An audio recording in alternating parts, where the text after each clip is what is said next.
communication parce que nous estimons que nous avons du nouveau, et pour vous, et pour nous. Combien fut long et difficile le travail le projet que nous avons monté pour le mettre en place, en sachant qu'en Algérie, ça n'existe pas de la formation industrielle, en optique industrielle. Ça n'existe pas la formation en traitement de surface. Ça n'existe pas la formation en marketing optique. Et j'en passe. Donc je reviens sur une chose encore importante, c'est grâce à la division scientifique de Signal, parce qu'il faut savoir que Signal maintenant, ce sont deux divisions. Une division scientifique qui représente plus de 80% du chiffre d'affaires de la société, et une division optique, c'est le parent pauvre de Signal qui représente que 20% du chiffre d'affaires de la société. Donc, nous avons osé. Je crois que nous avons osé, vu ce problème de formation de la ressource humaine. Donc notre rencontre aujourd'hui, je vous dis qu'en 3 ans, nous sommes arrivés à sortir d'excellents verts.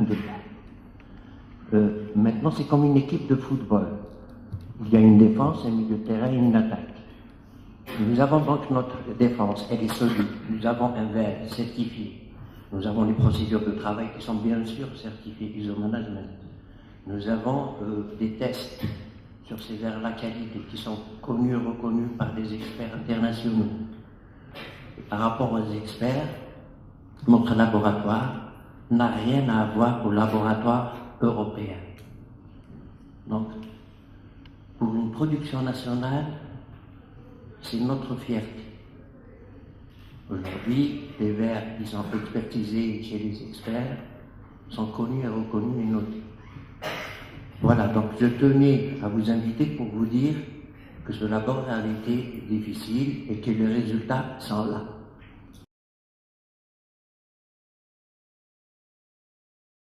Alors, pour prendre en charge les doléances des clients, les commandes, on a mis en place un système de management chapeauté par un LMS qui chapeaute la production, la prise de commande. Là, c'est un filmage pour la protection de la surface convexe du verre, un blocage automatisé avec reconnaissance des microgravures. Le verre est ensuite importé directement sur la machine VFT Orbit. C'est l'une des machines les plus puissantes au monde pour faire le freeform. Alors, le contrôle intermédiaire, c'est un contrôle cosmétique, avant tout, plus un contrôle puissance. La partie activation de surface, et ça je suis fier de vous l'annoncer, on est les seuls au monde à pratiquer systématiquement un test de tension de surface à la sortie d'activation des bains chimiques. Donc le verre là, il est préparé avant vernissage. Chaque bain est équipé d'ultrasons et de chauffage. C'est des produits chimiques. On va préparer la surface pour l'adhésion du vernis.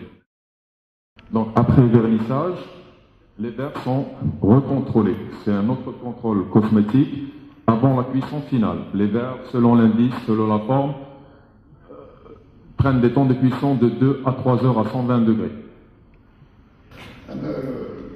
Je félicite Signal pour avoir réussi ce projet, parce qu'il tenait à cœur à moi aussi. Et je suis derrière ce projet aussi.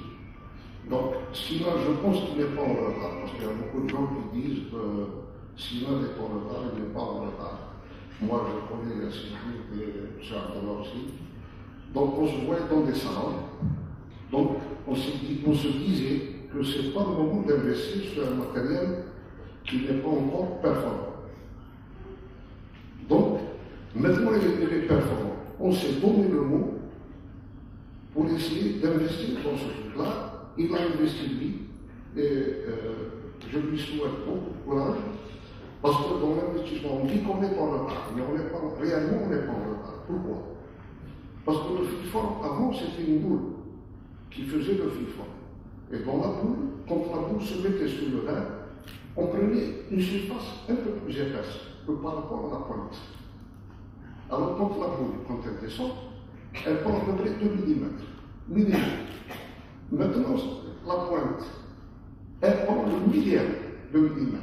Donc il y a beaucoup plus de points dans le vert qu'on fait le progressif freeform que sur la blanc. Donc il est beaucoup plus performant. Donc, alors je pense maintenant, Sina, ils sont en avance. Ils sont en avance ou à la pointe aux sociétés européennes. Pourquoi? Parce qu'il y a des sociétés européennes actuellement qui travaillent toujours avec la boule. Ils n'ont pas la précision du verre qu'on fait avec une pointe. Donc la pointe, il est beaucoup plus performant. Donc même les opérations et tout ça, on élimine.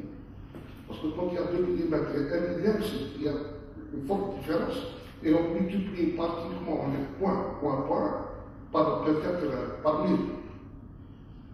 Donc c'est ça qui donne un bon résultat. Et moi je pense qu'ils sont à la pointe. Il n'y a pas un laboratoire plus performant, je ne pense pas. Parce que c'est le générateur qui travaille et c'est des logiciels. Donc il n'y a rien à envier avec l'Europe ou je ne sais pas, avec d'autres boîtes. Moi je le précise, je félicite la société finale d'avoir réussi ce projet. Le souci du designer, c'est quoi? C'est d'essayer d'améliorer le rendement visuel. Il va agir sur quoi? Il va essayer un petit peu, à travers des calculs mathématiques, à travers des simulations, de réaliser des surfaces virtuellement idéales. Donc là, la première des choses qu'on peut constater, et dont on parle souvent, c'est que quand vous recevez une prescription, c'est la réfraction axiale principale. Donc c'est un petit peu la réfraction qui concerne la fovea. En fait, quand la personne quitte l'axe principal, il va sur la périphérie du verre, ce n'est plus la macula qui est récipiente de l'image de l'objet, l'objet se focalise en avant et ça donne une vision floue. Cette technologie est venue pour permettre à ce que dans toutes les positions obliques de l'œil, notamment dans le simple foyer mais aussi dans le progressif, la vision sera réellement nette parce que l'image sera projetée exactement sur la macula.